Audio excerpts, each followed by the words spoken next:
Hey guys, Andrew here and welcome back to the tutorial. And in this video, I'm going to show you how to delete your Trello account.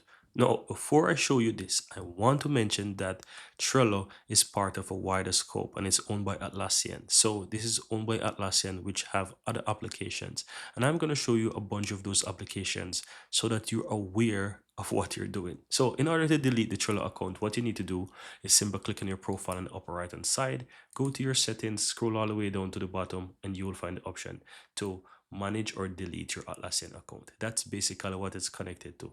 So you click in that and it's going to take you over here to your profile and visibility. But to delete your account is not here. So what you want to do is just simply click on account preferences and you'll have the option to delete your account. So if you click on that, it will give you another step. Okay, delete your account and you will see all that has been affected.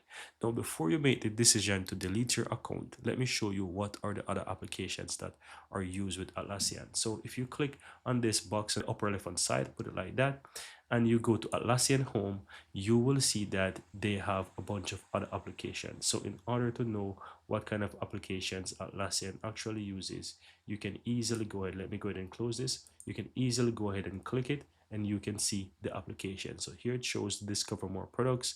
You can simply click on more Atlassian apps and it will take you over here and you can see all of the applications that Atlassian uses, and you can see Trello is also one of them. So if you want to delete your Atlassian account, keep in mind that if you're using other applications, then it will be affected. So if you want to delete your Trello account, this is the bigger impact that it's having. So keep that in mind, guys, but that's basically how you delete your account. Very easy and very simple.